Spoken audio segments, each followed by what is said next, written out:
Bonjour Monseigneur, on se retrouve ici dans la chapelle de l'évêché. Nous sommes au pied de la crèche, l'incontournable de Noël. Avant d'adresser vos vœux aux diocésains, je vous propose de nous parler de la crèche et de tous ceux qui y sont abrités. La symbolique autour de la crèche est importante. De la crèche, approchons-nous sans bruit sur la pointe des pieds, avec un respect infini. Un nouveau-né a besoin de beaucoup dormir. Regardez son visage, tout le portrait du Père du ciel, le Dieu des grands espaces et des larges horizons, se dit tout entier dans un petit enfant démuni, vulnérable. Pour visiter la terre, Dieu n'a pas choisi de descendre en grande pompe, à bord d'un hélicoptère blanc, par un grand escalier de marbre blanc.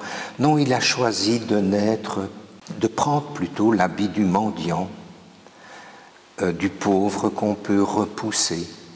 N'est-il pas symptomatique que les parents du petit qui avaient cherché à ce qu'il soit reçu ne trouvèrent cette nuit-là que des portes closes, pas de place pour lui dans la salle commune.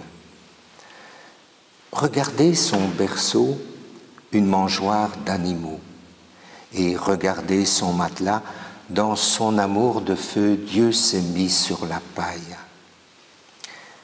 Il est né comme un miséreux, au creux de l'hiver, au plus fort de la nuit, alors que la ténèbre est le plus ténèbre, pour habiter les misères, toutes les misères et les morsures d'un monde trop froid.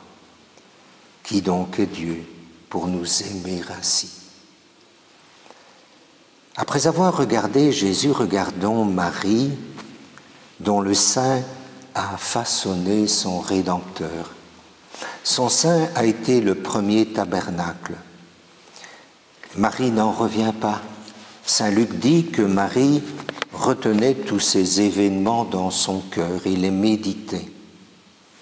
De Marie, réapprenons l'intériorité de la prière et aussi l'émerveillement. Demandons-lui d'être comme elle, touché par le grand mystère. Aux côtés de Marie, Joseph, qui est sans l'être le père de l'enfant. Sa présence à la crèche rappelle que l'amour de Dieu est déroutant. Les voies du Seigneur ne sont pas nos voies et ses chemins ne sont pas nos chemins. À l'heure du doute et de l'épreuve, comme Joseph, acceptons de ne pas toujours comprendre. Autre personnage de la crèche a entouré le petit agneau de Dieu, des bergers qui dans les champs voisins gardaient leurs troupeaux. Ne les idéalisons pas, nous ferions erreur. Le plus souvent, c'étaient des voleurs. Mais nul n'est trop loin pour Dieu. Et si grande soit la distance de nous à lui, elle est toujours nulle de lui à nous. Et puis, quand on reconnaît son péché, on trouve plus facilement le chemin de la crèche. À Bethléem, la porte de la basilique de la Nativité est si basse qu'il faut se courber pour trouver l'enfant Dieu. Si nous l'arrêtions ici, notre tour de la crèche serait incomplet. Il ne faut pas oublier les animaux présents.